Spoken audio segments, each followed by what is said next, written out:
There are very few organic reactions out there that are more famous than the Diels-Alder reaction. In fact, the Diels-Alder reaction is probably the most researched reaction there is. And in fact, it was a Nobel Prize. It was awarded to its discoverers, Otto Diels and Kurt Alder, in 1950. What it involves is the reaction of a conjugated diene and another alkene. We're going to conjugated diene we're going to call a diene. The alkene we're going to call a dienophile. And when you heat this up, you end up getting a cyclohexene.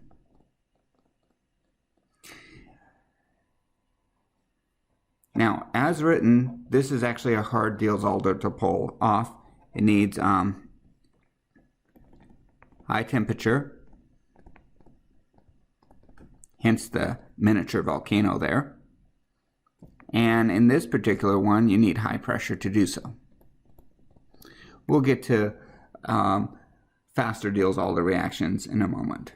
But first, we need to talk about what's going on in this reaction. Essentially, the electrons are all moving in a concerted reaction, and in one step, all the bonds are being made and broken at once.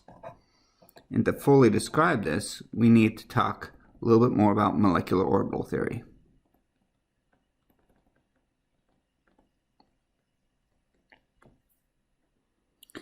Especially the interactions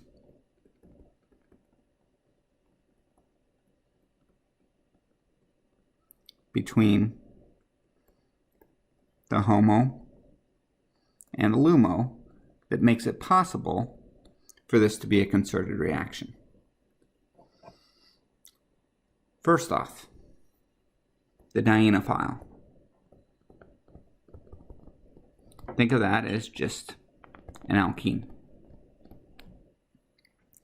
An alkene, like ethylene, has two p orbitals. Its molecular orbital diagram looks like this. Since it has two atomic orbitals in, it gets two molecular orbitals out. The lowest energy one here, higher energy one, has a node in it, or an area where there is shaded against unshaded.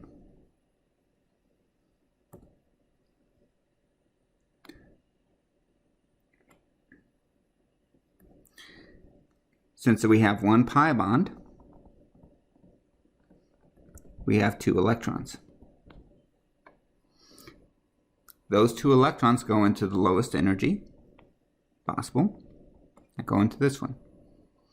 Since this one right here is occupied and it's the highest energy of all the occupied orbitals, it's referred to as the HOMO, or the highest occupied molecular orbital.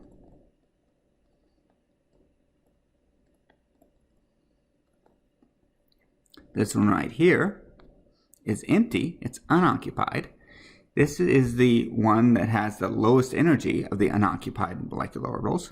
This is what's referred to as the LUMO.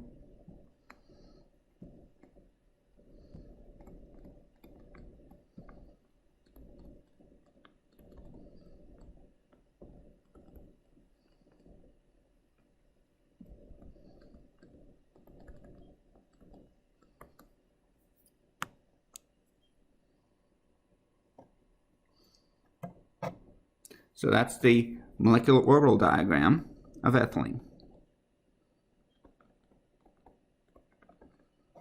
Or just sort of using that as a generic dienophile.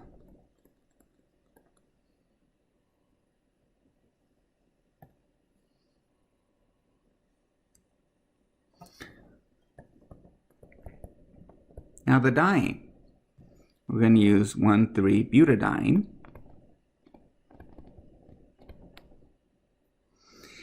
And I am going to draw it in this type of conformation. We'll get to the Y in just a bit. But it has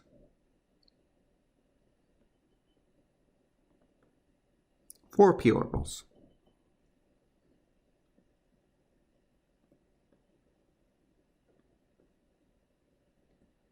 Since you have 4 p orbitals, that means you end up with 4 molecular orbitals.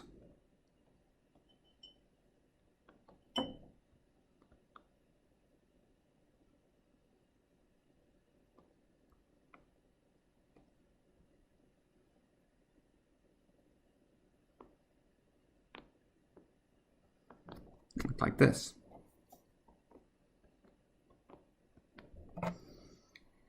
And when you're drawing the molecular orbitals in, you can basically divide them up into nodes. The lowest energy for these acyclic ones has 0 nodes, and then you add nodes as you go up in energy. So this one has 0 nodes, so we shade them all to be the same phase. Now it doesn't really matter if you shade the top lobe or the bottom lobe, but once you make a choice in which lobe you shade, you carry on through that choice. Now the next one up has 1 node, so and you try to put the nodes in as symmetric as you can, so I'm going to put it in between these two. That's the symmetric one. And so if I start shading the top one over here, we hit the node then, and then we shade the bottom ones. Like so. Okay, the next one has 2 nodes, so we put a node here and a node there. So we start shading at the top, and then we hit bottom, bottom, and then top again. And then we have, the top one has 3 nodes. So we go top, bottom, top, and then bottom, like so. Now, butadiene has 2 pi bonds. That means it has 4 electrons. So when we start populating the molecular orbitals, we start by filling in the lowest energy first. So we fill in 2 electrons here. Then we have 2 more electrons, so we go to the next highest up. And we use all 4 electrons, like so.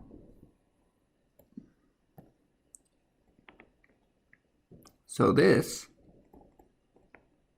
is a HOMO, a butadiene, because it's the highest occupied molecular orbital. And this is the LUMO.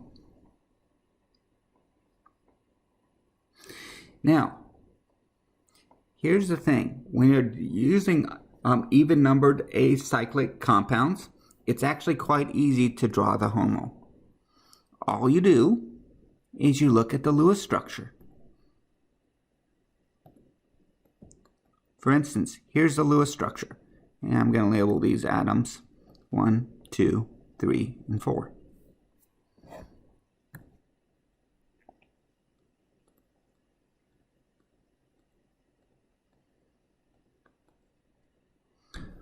Then number them 1, 2, 3, and 4. 1 and 2 have a pi bond. That means they have the same phase. 2 and 3 don't have the pi bond, so therefore it has a node. 3 and 4 have a pi bond, so there's not a node between those.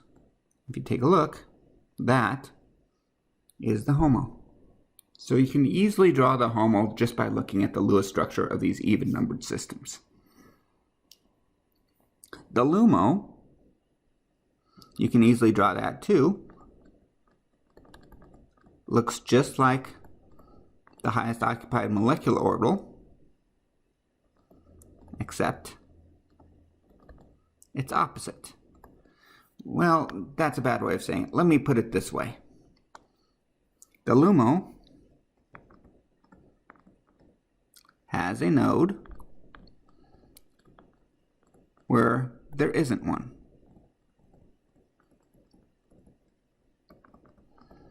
In the HOMO, and does not have a node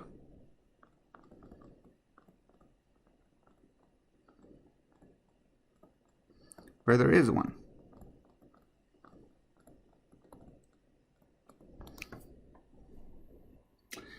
It's easier to kind of draw that out. So the LUMO, I'm going to draw the 4 orbitals. We take a look and shade one of them. I'm going to shade the bottom one right here. We look at the HOMO and we see that there's not a node between 1 and 2. Therefore, there is one in the LUMO. We look at carbon 2 and 3, we see that there's a node in the HOMO, so therefore there isn't one in the LUMO. 3 and 4, there isn't a node between 3 and 4, so there is one in the LUMO.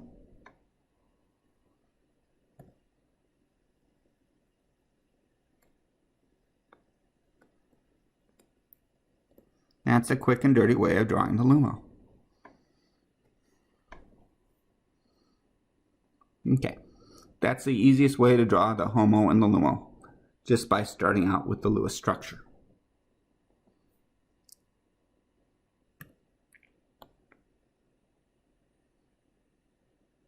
Okay. For the Diels-Alder reaction, the most important orbitals are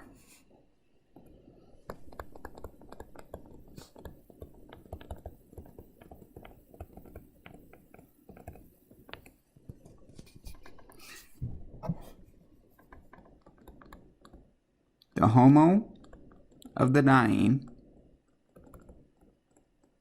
and the LUMO of the dienophile.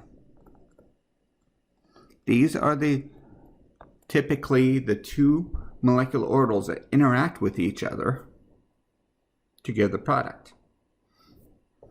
So let's draw those out.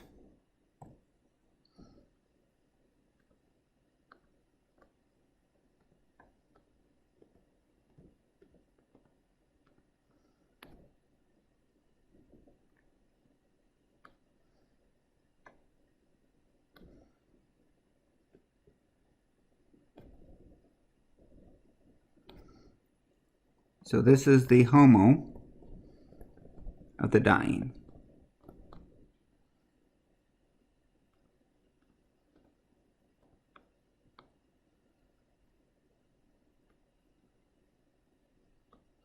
This is the LUMO of the dienophile.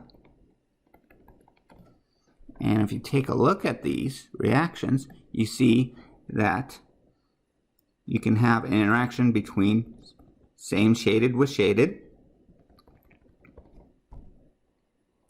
unshaded with unshaded,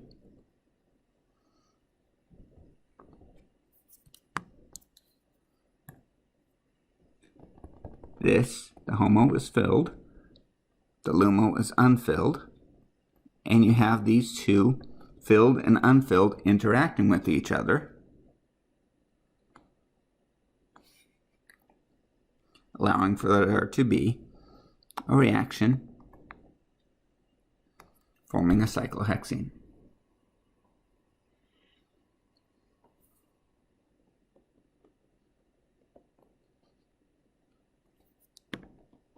It's difficult to draw 3-dimensionally, but essentially p orbitals are perpendicular to the screen. The molecules are coming one right on top of each other, and they slide together and they click in place, and then the bonds form. 2 new sigma bonds here and a new pi bond there.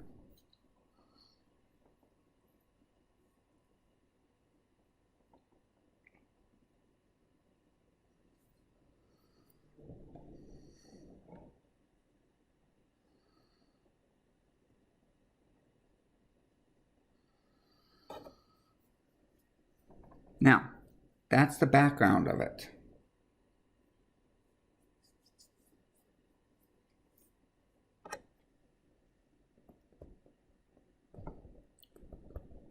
How to make a Diels-Alder reaction work.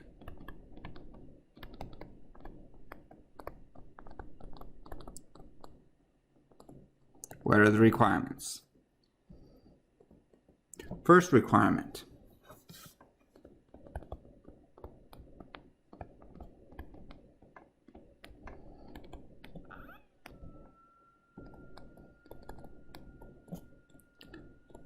The diene must be in an S-cis conformation.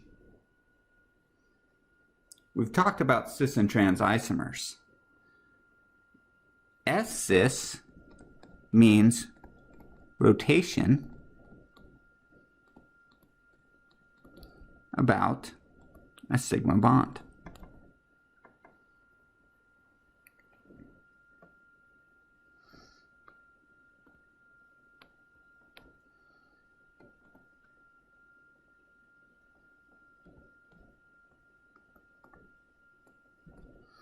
These are just conformations of each other where we rotate it about this sigma bond right here. This is the favored conformation. This is disfavored. The reason why this conformation is disfavored has to do with substituents, the hydrogens, sterically impeding each other.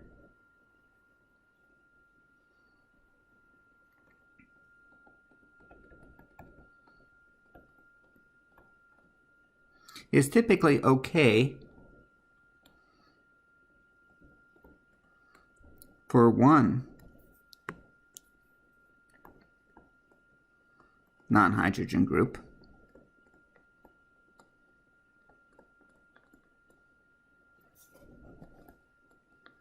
to be in the interior.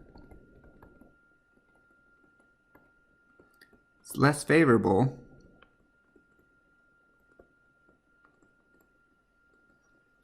when there is two. What do I mean by that?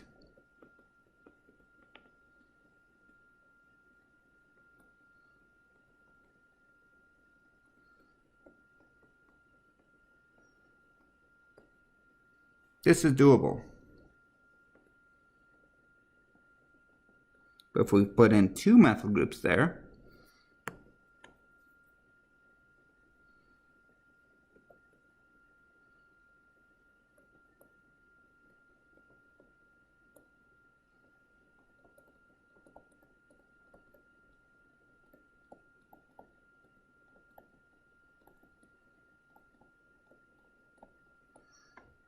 this one's unlikely due to steric clashes.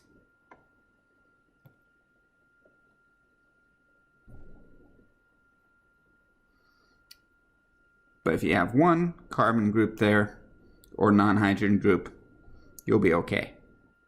It's just that when you're getting two, that's going to be highly unlikely.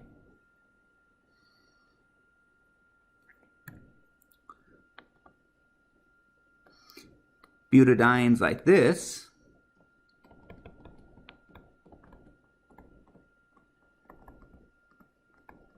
will not react at all.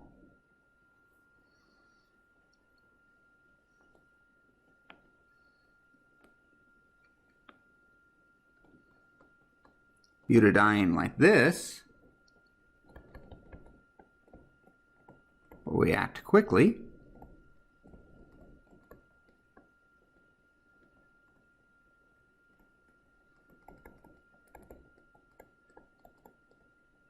Because it is locked in the S-cis conformation. Another example of a molecule being locked in an S-cis conformation is cyclopentadiene.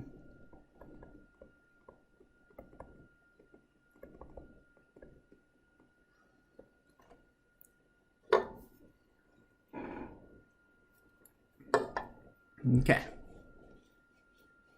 So there's that. Okay.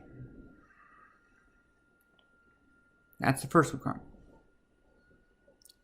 Second requirement.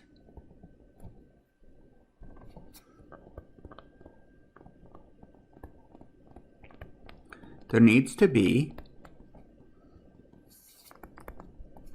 at least one electron withdrawing group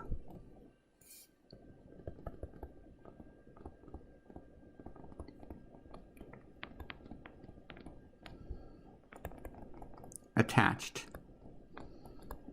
to the dienophile. So what I mean by electron withdrawing group, you have an alkene. I mean a group like a carbonyl, or like a nitro group, nitrile,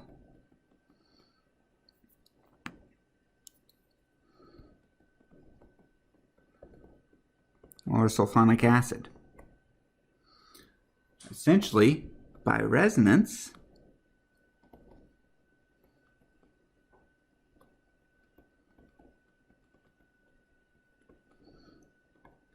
it is pulling electrons away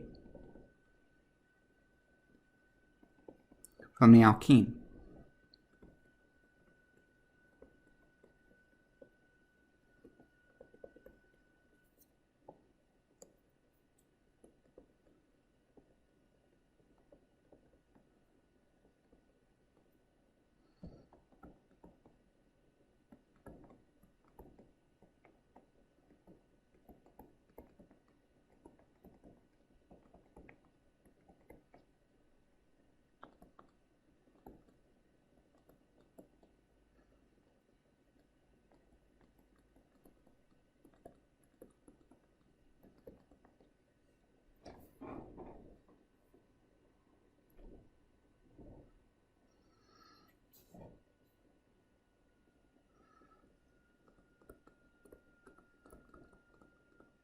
Electron withdrawing groups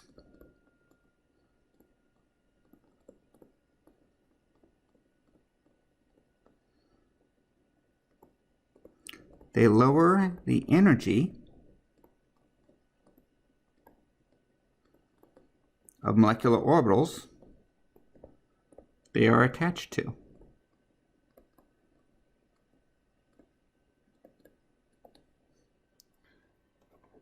What do I mean by that?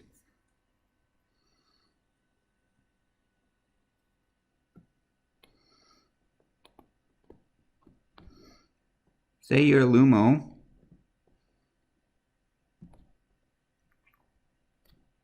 the alkene has so much energy. If an electron withdrawing group is attached, that lowers that energy downwards.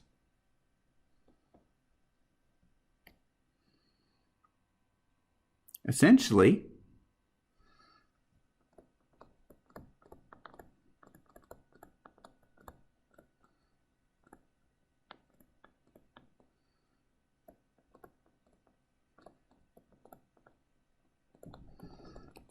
by lowering the energy of the LUMO, it makes it more tempting for electrons to add to it.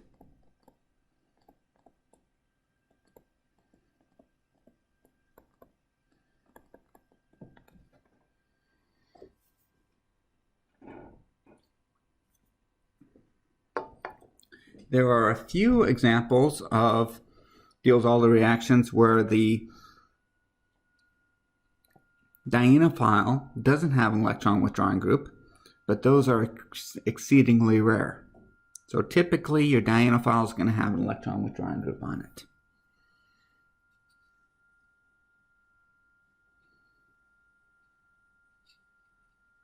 Conversely,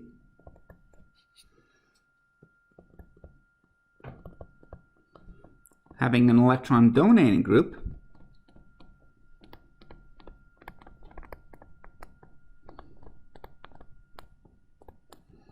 on the diene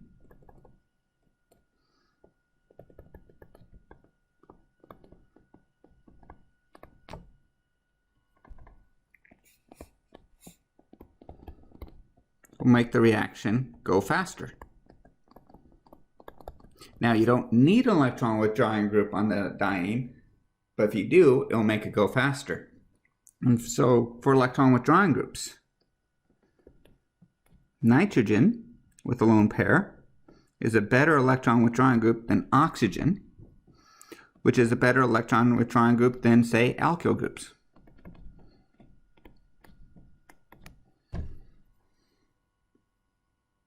Sorry, I think I said withdrawing, meant to say donating. So this over here, strong electron donating. This is weakly electron donating.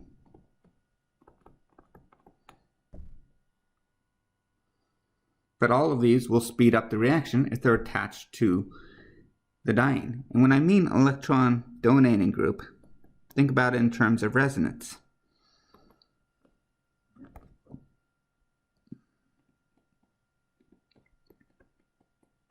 It's adding electron density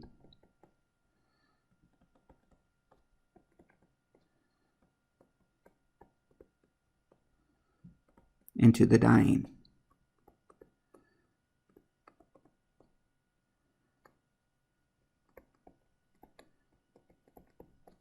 Like so.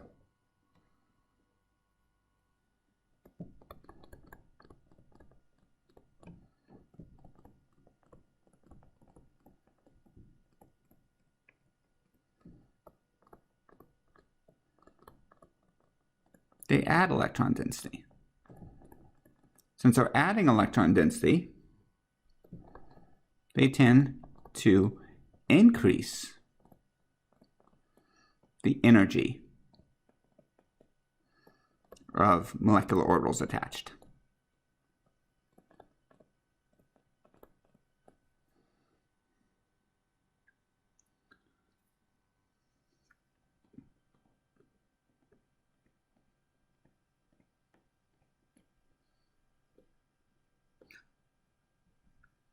So if we have the highest occupied molecular orbital of butadiene, if we add an electron donating group,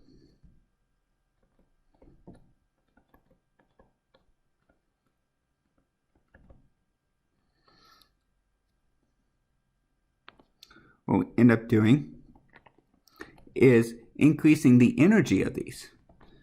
Now this is a filled orbital, and by increasing the energy, we're making it more likely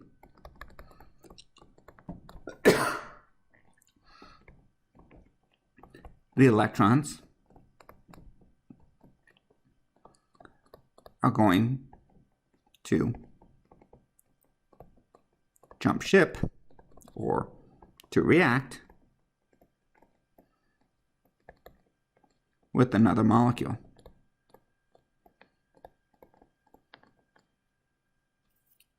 Because the higher in energy these electrons are, the more likely they are to want to leave the molecule. And so what we're doing by putting donating groups on the diene and withdrawing groups on the dienophile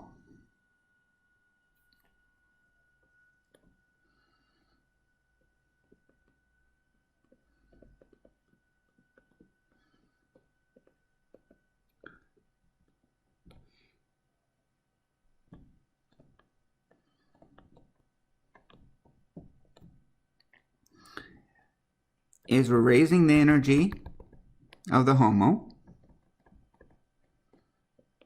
of the diene, and we're lowering the energy of the LUMO.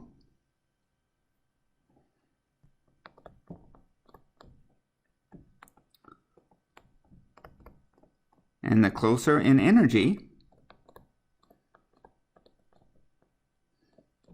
these are, more likely a reaction occurs.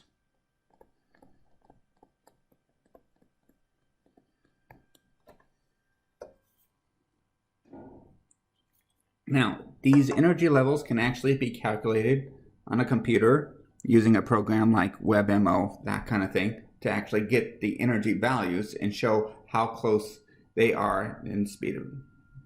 Okay? But we're not going to do that. We're going to keep everything just general in this course.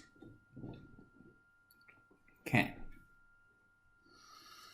So, that's the background on how to get a Diels-Alder reaction to work. Now, the amazing part about the Diels-Alder reaction is how potentially this reaction can give a mess, but it doesn't.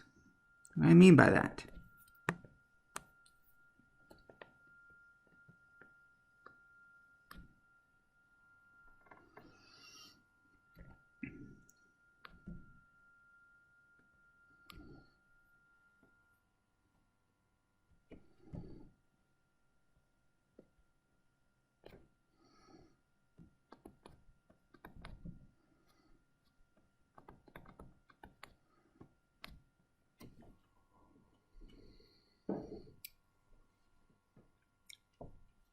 You have your diene and you have your dienophile.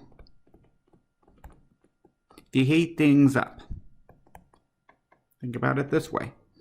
There are two ways these can come together. They can come together like this.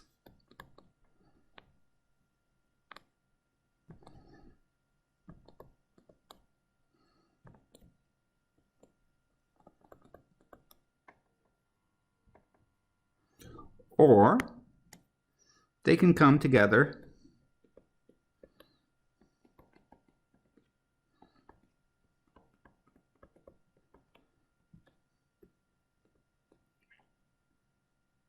oops, I just do it the same. Flip the dienophile over. It can come together like this.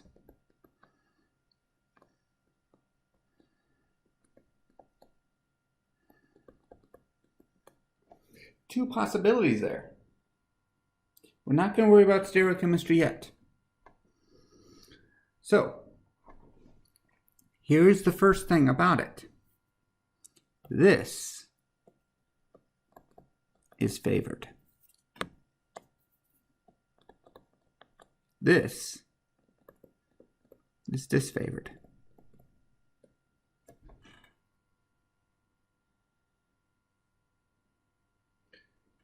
So, this first initial preference is what's referred to as the ortho-para rule.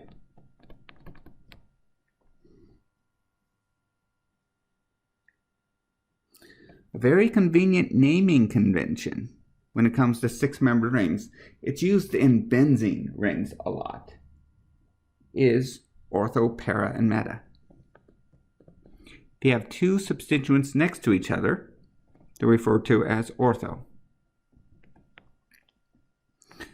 If you have them in relationship of 1, 3 to each other, they're referred to as meta.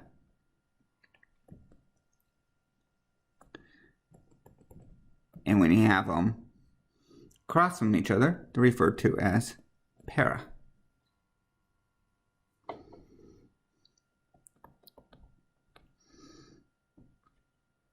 In a Diels-Alder reaction,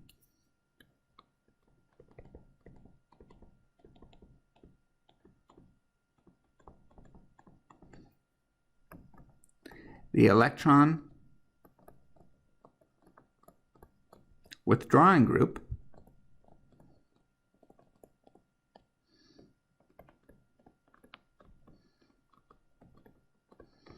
of the dienophile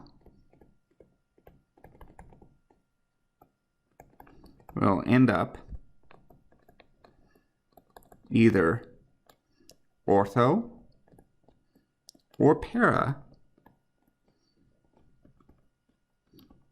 to the electron donating group, and it's typically the strongest electron donating group.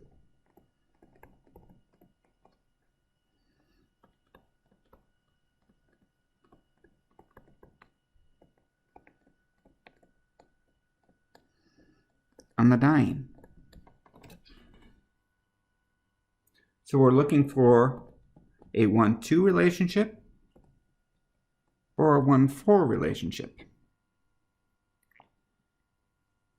So if we go up here,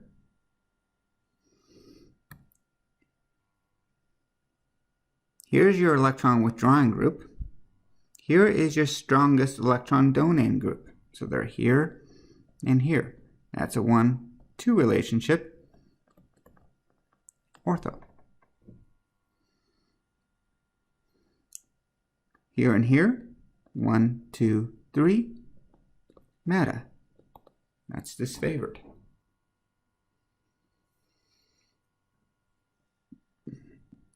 So how about para? Where does that come in?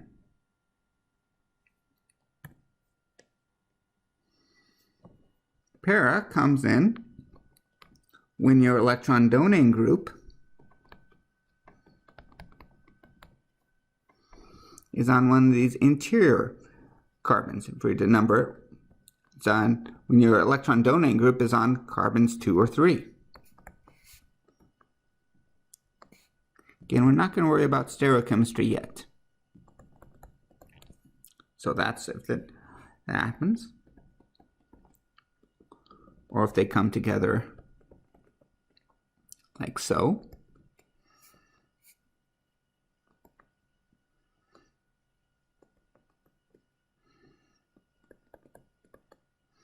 Here, 1, 2, 3, 4. That's para. 1, 2, 3. That's meta.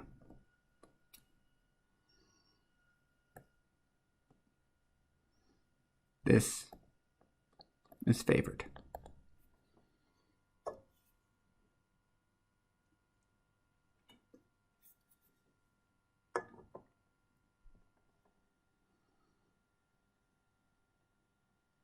Now, the reason it's favored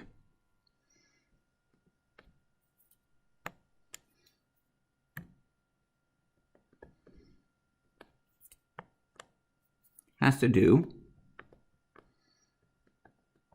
with resonance.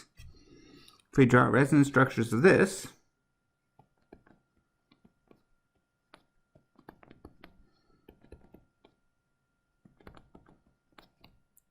look at that. If we draw resonance structures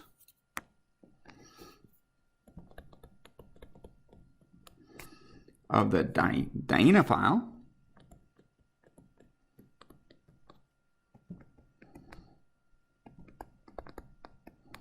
we get this.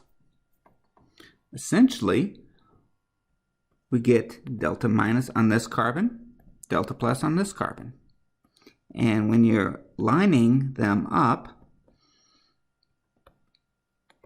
like so, it puts a delta minus and delta plus together.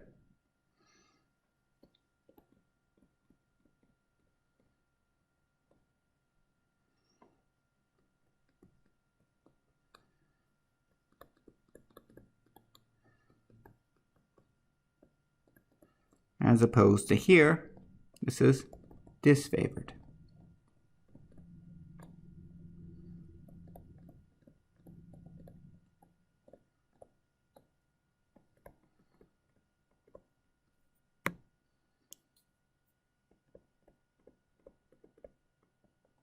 And I really should be putting ortho and meta in quotes, because that's just a shorthand way of talking about the selectivity of these. And I shouldn't say ortho, it leads to para, excuse me. That's an ortho would be something like this.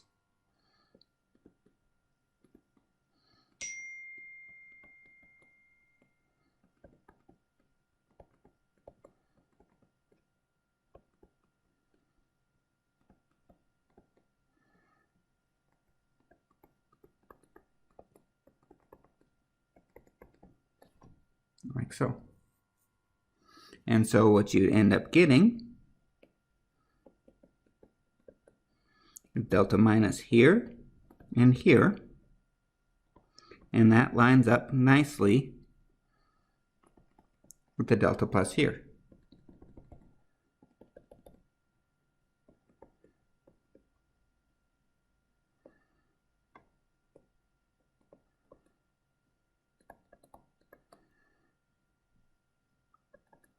Which is the ortho product. Okay. Now, first selectivity rule. Second selectivity rule.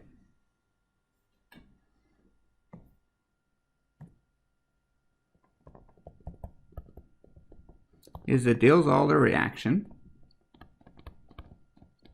is concerted. That means bonds are forming simultaneously.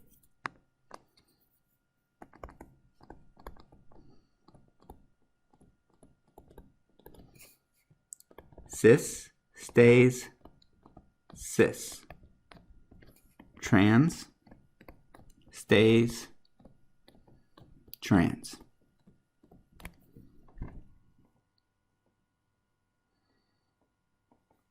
What do I mean by that? And this has to do with the dienophile. We take butadiene and react it with this molecule. Heat it up.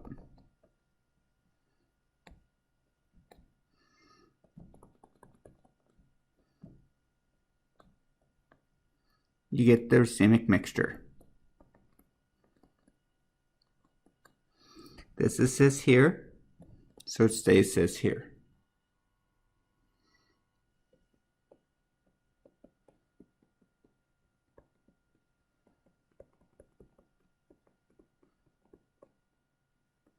Start out with the trans.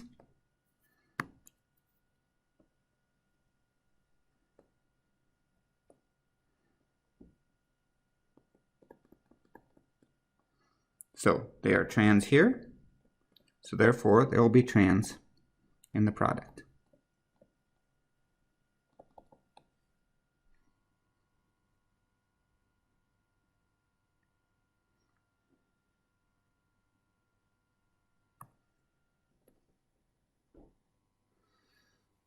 Okay. Now, that's part of it. If we take a look at the Diels-Alder reaction,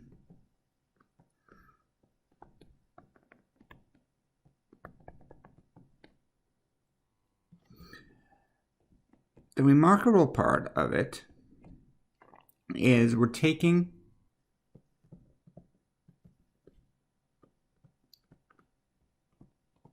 four atoms that are sp2 hybridized.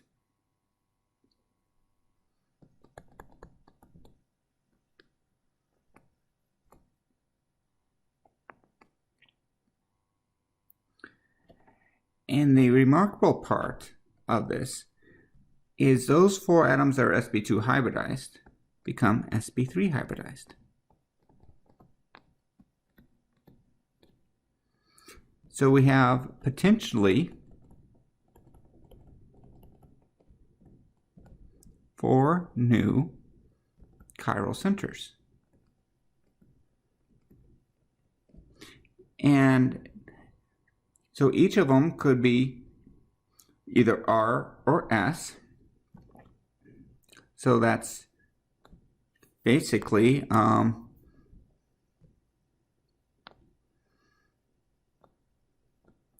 2 to the 4th. So there are 32 possibilities of products from this. But turns out, 32 possibilities, I should say, of stereoisomers. Turns out, you only get two stereoisomers as major if it's chiral. And those two are enantiomers of each other. We've already talked about the cis-stay-cis, trans-stay-trans rule.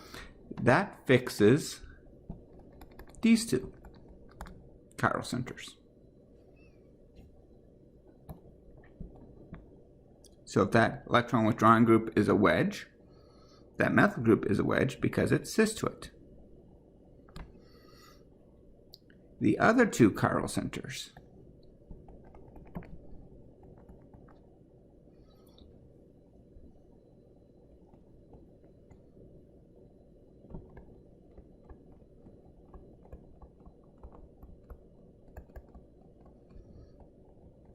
are controlled by what's called the endo-exo preference. And these are going to be both, in this example, they're going to be both wedges.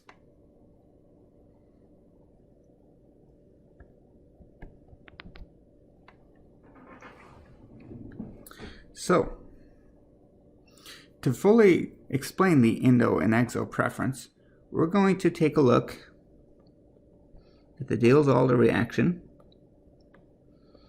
between this molecule, cyclopentadiene,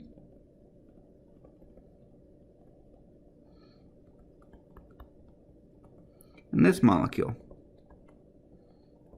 maleic anhydride.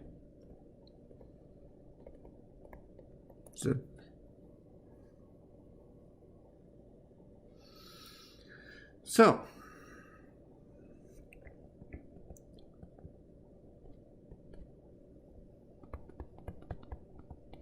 when you put these together, you get the Diels-Alder reaction. Now, I've said before that the Diels-Alder reaction, it's kind of hard to draw in two dimensions. They aren't coming together side by side. One's coming on top of the other. And so to kind of draw this, let's see if I can draw this.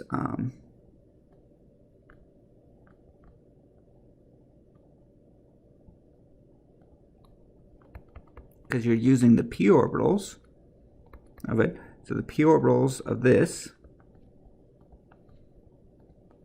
are interacting with the p orbitals of this.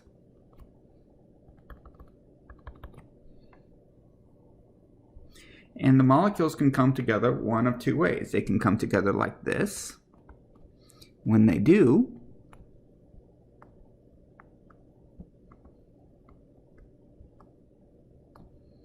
you get this product.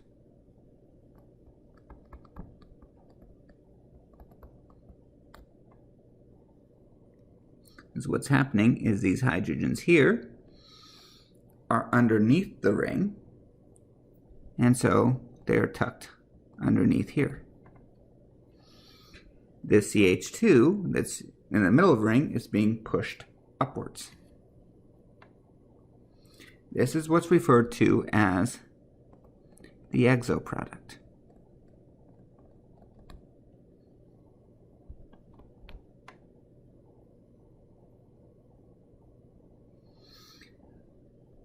The other way that this could happen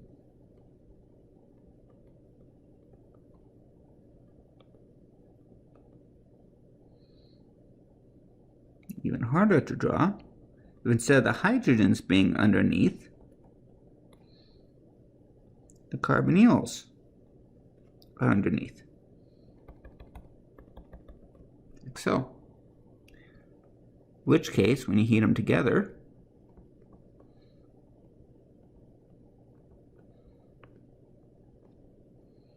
the hydrogens are going up, and the carbonyls are being tucked under. This is the endo product.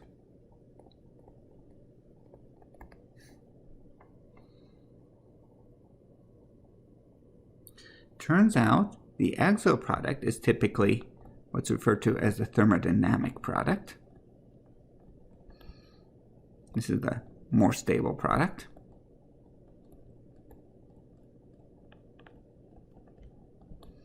And the endo product has a tendency to be the kinetic product.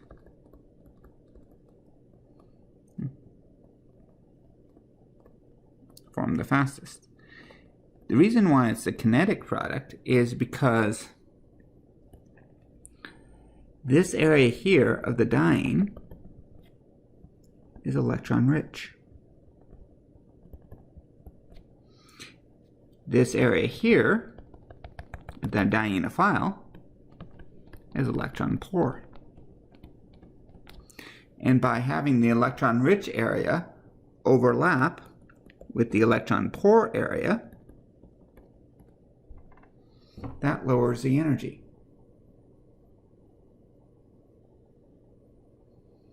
For the purposes of this class, yes, Diels-Alder reactions are technically considered to be reversible, but it's very difficult to reverse a Diels-Alder reaction.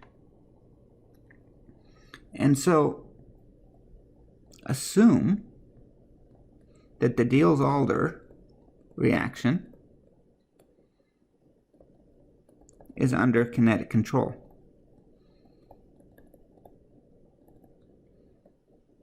Meaning, major product is the kinetic product, which is the endo. Okay. So, drawing this.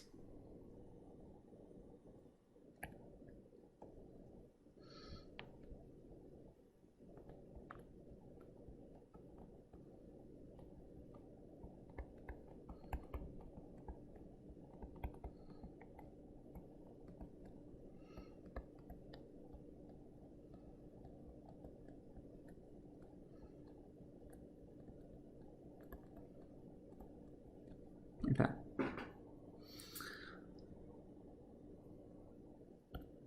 Here is a cyclohexene.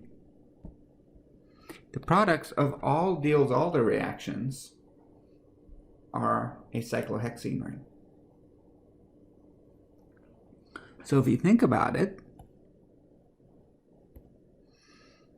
if you look at this from above, looks like this. The CH2 coming up.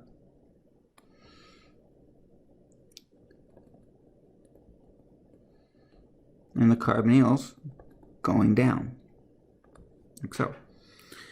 A little bit better way of drawing it would be something like this.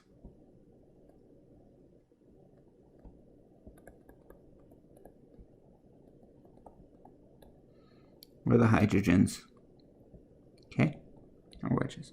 All three of these methods are the same way of drawing the same structure, are just different ways of drawing the same structure. Now, the easiest way to draw the endo product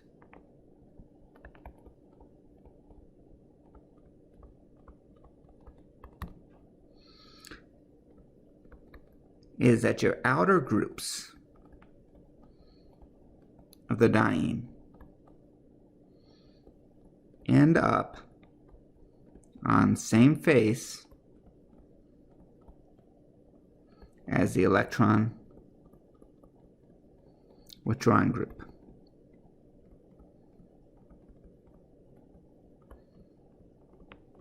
Of the dienophile. Okay. What I mean by outer groups.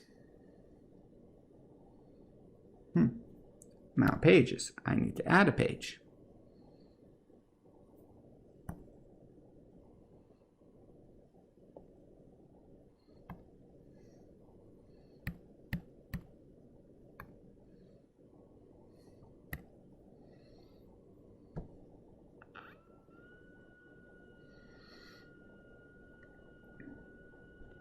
What I mean by the outer groups.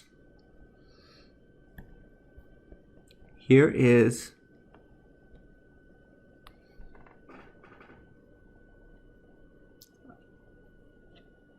butadiene. We have groups that are cis to the other alkene. These are inner groups. We have groups that are trans to the other alkene. Those are outer groups. And when you react with an electron withdrawing group on the dienophile, you get your cyclohexene. And whatever you choose, the stereochemistry of your electron withdrawing group, that stereochemistry is what your outer group is. So if you choose your electron withdrawing group as a wedge, your outer groups are wedges. If it's a dash, if it's an inner group, then it becomes a dash.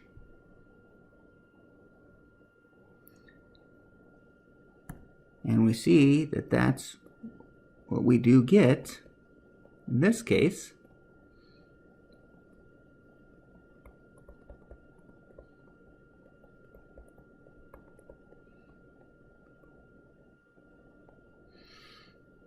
We chose our electron withdrawing groups to be dashes because they're cis to each other, so they have to be the same. The outer group is hydrogen. The CH2 is an inner group. The inner group ends up being opposite the electron withdrawing groups. So if the electron withdrawing groups are dashes, your inner group must be a wedge.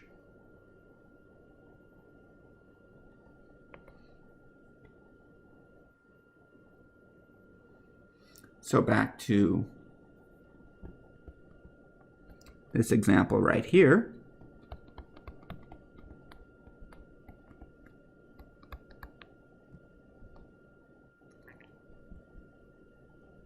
If we choose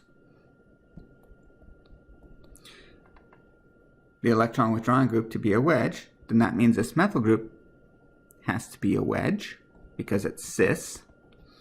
The two methyl groups on the diene are both outer groups, so they also have to be wedges. And it's a racemic mixture because if you chose your initial one to be a dash, then they would all be dashes.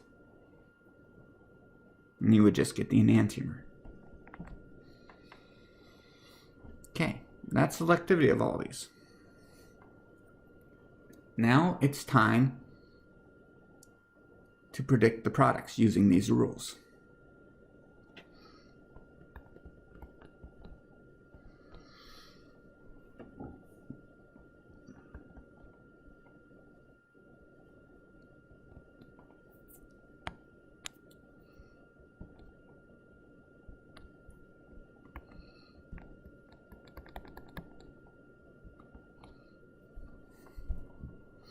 So, predict the product. Go ahead and pause. I'll wait. Okay.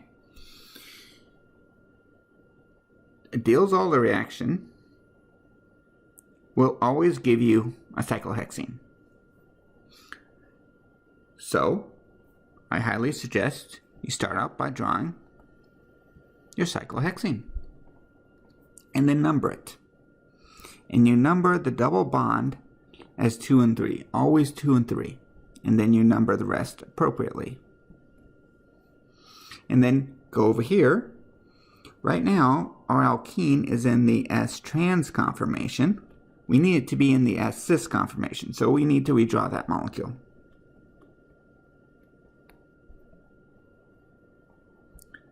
To be the S-cis. When we do so, I'm going to label this double bond as A and this one as B. A and B. A is a cis double bond, so it'll be a cis double bond.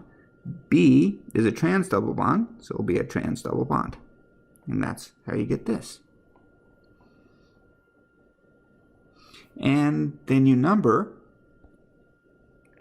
this one as 1, 2, 3, and 4. And then you also number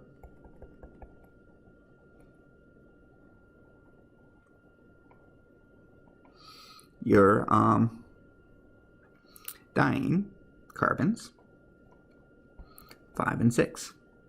And then you just transpose over the two.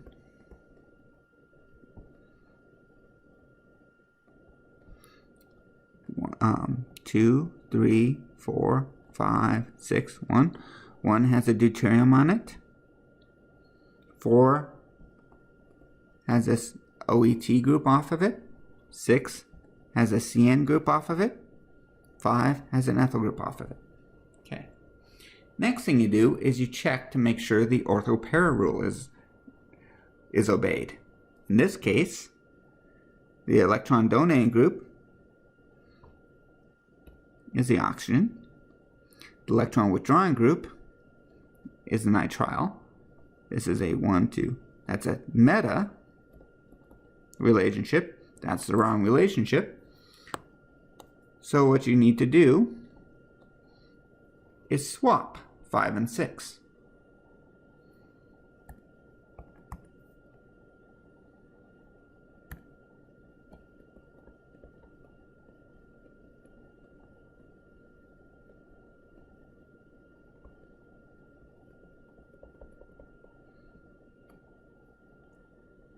Like so.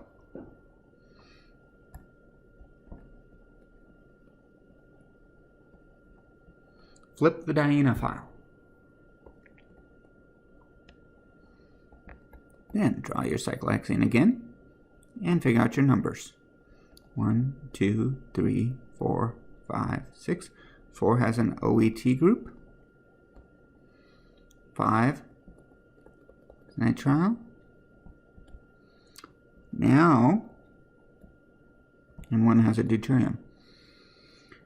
Now, the electron donating group and electron withdrawing group are ortho to each other. That's good. Pick a stereochemistry for the electron withdrawing group.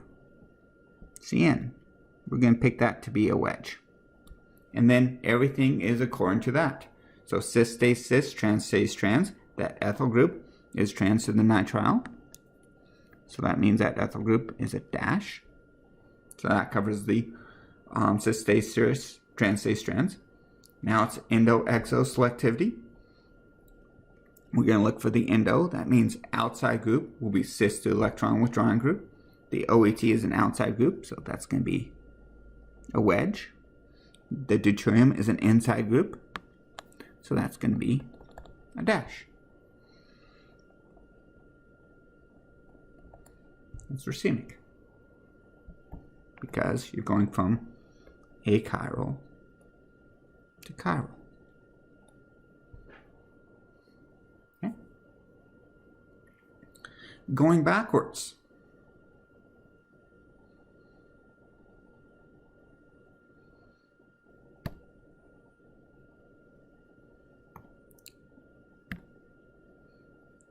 It's just as easy.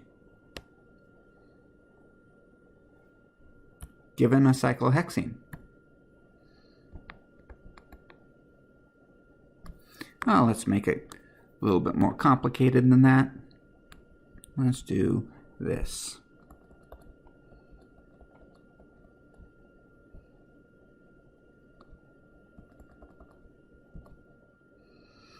And let's go with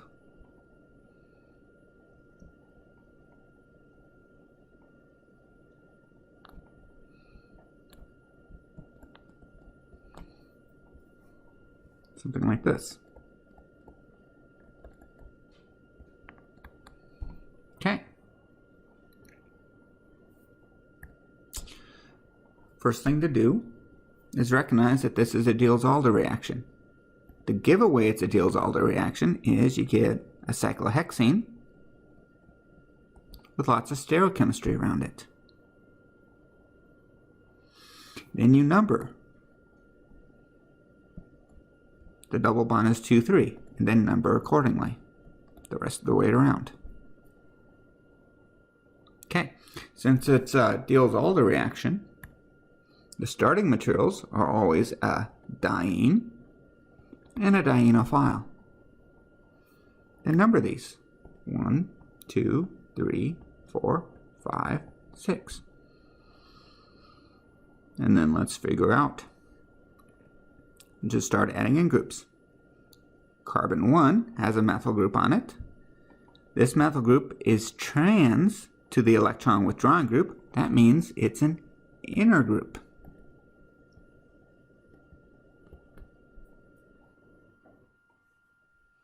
Two doesn't have anything. 3 has a nitrogen attached to 2 methyl groups. Nitrogen attached to 2 methyl groups.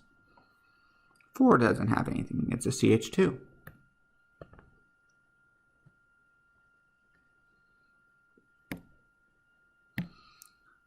So that covers atoms 1 through 4. 5 and 6. 6 has a nitrile. 5 has a methyl group and an ethyl group. The ethyl group is cis to the nitrile. The methyl group is trans to it. And there you go. That's all there is to it. And we'll have more practice in the problem sets.